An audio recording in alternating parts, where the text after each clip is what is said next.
In a battle of lightning powers, who would win? Hammer-wielding Thor or the mighty Zeus? Could the sun god Ra defeat Hades and escape his terrifying underworld? And could the third eye of Lord Shiva burn Anubis into ash? We'll measure the feats and statements of the gods of many different mythologies, weighing them against their own pantheons and their mightiest cosmic contemporaries around the world. And once we've cracked the code and run the numbers, we'll have definitive proof of which mythology has the most powerful gods. But before we start, we'd like to make it clear that whatever our findings are, this video is not meant to disparage anyone's genuine spiritual beliefs. Our depiction of the legendary figures and gods should be taken with a grain of salt and the knowledge that we don't claim to write the canon. With that small caveat out of the way, let's begin this celestial skirmish by starting with some of the most well-studied gods in the world, the Olympic pantheon of Greek mythology. We've got some serious contenders, folks, from the lightning bolt-hurtling sky god Zeus to the lord of the sea Poseidon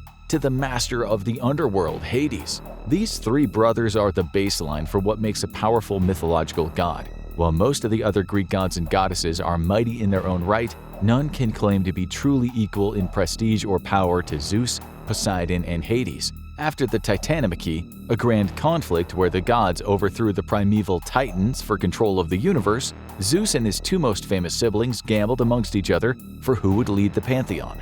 Although Zeus won the coveted spot as father of man and leader of the gods, the fact that the brothers chose a game of chance implies that their skill in combat is comparable enough that a three-way battle between them would have had an uncertain outcome. Of course, this is not the only measuring stick for strength among the Greek trio. Each possesses its own special abilities, unique from the other two brothers. Hades, for example, possesses the supernatural power of invisibility, which, while not boasting the raw, destructive power of Zeus's lightning or Poseidon's oceanic storms, would give the Keeper of Souls an advantage in executing surprise attacks and retreating from the battlefield.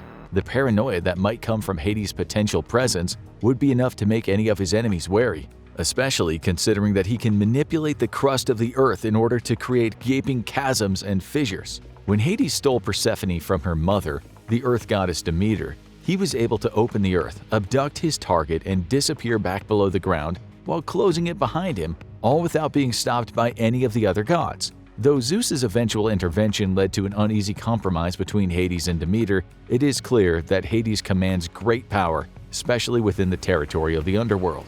As the one who judges the souls of the dead, Hades can inflict elaborate karmic punishments on any soul within his realm. The fate of King Sisyphus is one such example, condemned to forever push the same boulder up the same hill, only for it to tumble back down to the bottom every single time. This ability is less impressive, however, when you realize Hades can only use it on dead humans and quasi-divine beings, such as nymphs and naiads. It wouldn't help him win a bout against another god.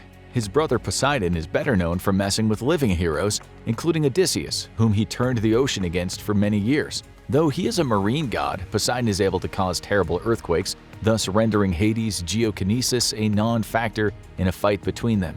At sea, he can command the wind and rain, stirring up powerful storms and tidal waves. His greatest feat, however, was creating horses, the equine animals that would go on to revolutionize warfare the world over, as well as become the favorite animal of many young children. Poseidon's powers are still limited, however, in comparison to his brother Zeus, who controls the sky above and can shake the earth just as easily while also dropping lightning bolts from on high. Zeus once defeated the monster Typhon, who was too fearsome for the other members of the Greek pantheon, by lifting up a mountain and hurling it into the creature's head. There's also the father of man's ability to shapeshift into anything from a white bowl to a beam of sunlight, which, while mostly used for recreational purposes, might have greater capabilities than Zeus lets on.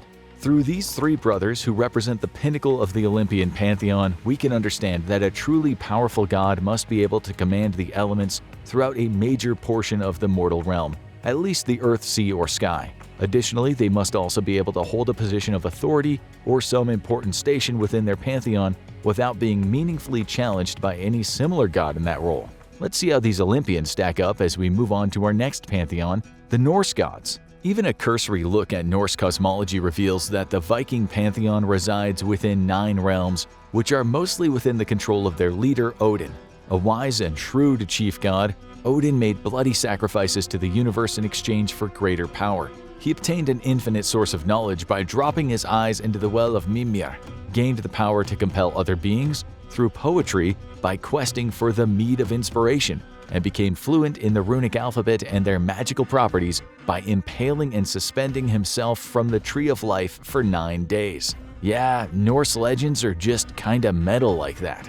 While the mythological record doesn't feature Odin in combat as much as some of the other Norse gods, he is classified as a god of war due to being the ruler of Valhalla, a great hall for Viking warriors who met their fate in the heat of battle. Odin is more than a mere fighter, he is a strategist of impeccable quality who has foreknowledge of all events within his 9 realms. Odin's wisdom places him a cut above the prior chief gods we've mentioned. For all their elemental fury, the Greek gods were defined in their actions by mortal flaws and pettiness, Zeus's lustful escapades, Poseidon's personal beefs with mortals, and Hades being afraid to leave home most of the time.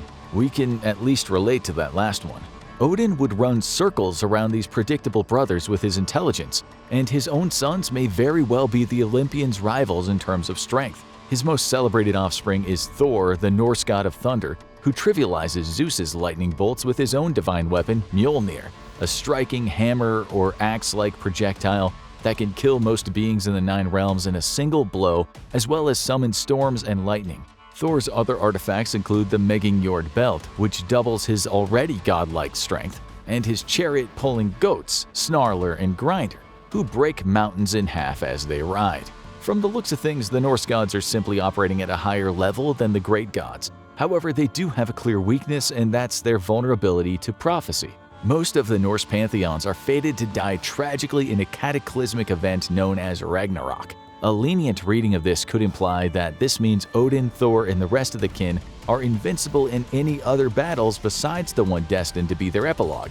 But since we're measuring actual power and not the relative thickness of their plot armor, the fact that the Norse gods can die means they will inevitably die.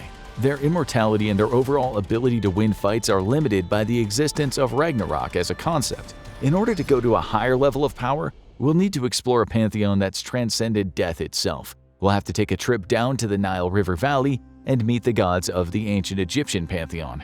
Arising from a watery abyss of primordial chaos and building a new world out of the ether, the various Egyptian gods possessed the elemental control and vast knowledge of the chief gods of previous pantheons, but their portfolio also extends to such universal concepts as order and life itself. The god Osiris even survived his own murder at the hands of his brother Set, becoming a guardian of the underworld and a judge of souls comparable to Hades. Osiris shares the responsibilities over the afterlife with Anubis, who was the original solemn caretaker of the souls before Osiris livened up the place. It can be a bit harder to conceive the power of many of the Egyptian gods, as most of them had more important things to do than get into fights. The Norse, and to a lesser extent Greek gods, were often understood through the lens of warfare, seeing as they had constant battles against mythical beings in many of their stories. The Egyptian pantheon, on the other hand, was rather uncontested in most of their duties, keeping the cosmos balanced as the thriving civilization that worshipped them continued to evolve politically. However, the cyclical, thrilling adventures of one particular deity demonstrates him to not only be a top-tier champion of battle, but also a god that completely transcends the limits of death. His name is Ra, king of the gods, and in addition to being the god of the sun, he is the creator of life and an essential part of Egyptian cosmology. Every day, Ra sails in a mystic divine boat that carries the sun through the sky, and every night when the sun goes down, Ra sails a different boat through the underworld and battles all the monsters of chaos and evil that exist there. Every morning, no matter how difficult the battles, Ra returns with the sun. It's one thing for Osiris to survive death, but for Ra to continually face the symbolic death of traveling into the underworld and returning makes him officially a being beyond the very concept of death. In addition, there are versions of Ra's lore that grant him power over the secretive names of all things. This magical ability is more powerful than Odin's manipulation of the runes, as Ra can wholesale speak beings into existence simply by calling out to their essence. This is an extension of Ra's ability to bring Me'at, or order, from Isfet, or chaos. In this way, Ra not only created the conditions for life to exist within his cosmology, but also gave humanity the capacity to create civilization and pursue higher-minded goals. In terms of power scale, we've gone from the Greek gods that have control over nature and the world of mortals, to the Norse pantheon that has control over many realms and forbidden knowledge, to Ra of the Egyptian gods, who oversees creation and exists above its limitations. This would seem to be the highest power level we can go, but there is one pantheon that reaches an even greater level of divine might. Can you guess which one? The Trimurti of Hindu mythology are a trio of supreme deities that govern not only the creation and preservation of the universe, but also its destruction. However, to attempt to put the role of each member of the Trimurti so simply would be a disservice to how truly powerful they are. In a cosmology where the aspects of creation, destruction, and preservation are given equal weight, our mortal conception of what these processes even mean is called into question. Brahma is the god of creation among the Trimurti, and his origin has a few similarities to the rise of the Egyptian gods. Before Brahma existed, there was only a vast ocean of nothingness, and then he hatched from a golden egg that he himself created before he existed. Once he had a shed in his eggshell, the first god in the Trimurti created all the planets and stars as well as the living things that populated his creation.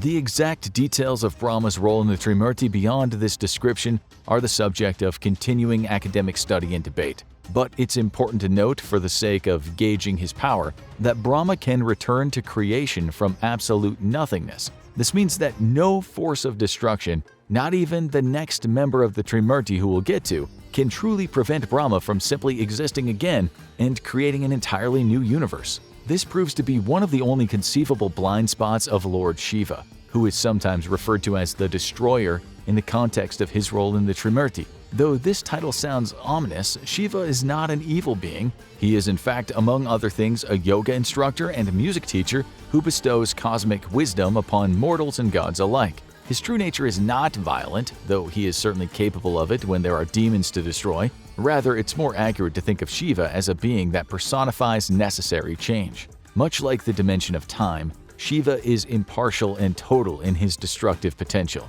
This is shown in one of his iconic aspects, the third eye, which can reduce anything, including other gods, to mere ashes. Once this cycle of reality reaches its natural stopping point, Shiva will destroy every part of the universe and leave behind only nothingness. But as we've established, Brahma can simply bring it all back. But a universe of only creation and destruction wouldn't truly exist in any meaningful way, which is why Vishnu, the third member of the Trimurti, tends to its preservation in his many avatars. Now, on paper, it would seem as though Vishnu could be equal in power to the gods of absolute creation and absolute destruction, but there are several stories that show how powerful he is. Across many of their shared myths, Vishnu and Shiva have fought several one-on-one duels, and the winner is different every time. It's therefore generally believed that the two rival each other in fighting ability. This makes intuitive sense, as Vishnu wouldn't be much of a preserver if he was easily bowled over by destruction. Though given that change is inevitable, Vishnu will sometimes allow himself to take the L if it means something good for the continuation of the universe, in whatever form that may be. When comparing the chief gods across these many mythologies and belief systems, there is no contest that the Trimurti rank highest in terms of power, followed by Ra, then Odin, then Zeus. But the world is much bigger than these mythologies, and there are many other gods out there in the collective human consciousness that have been worshipped as the mightiest of all. So, what god do you think is the strongest? Is there a mythology you want us to explore next? Leave your comments down below. Now check out the real story of the 300 Battle of Thermopylae, or watch this video instead.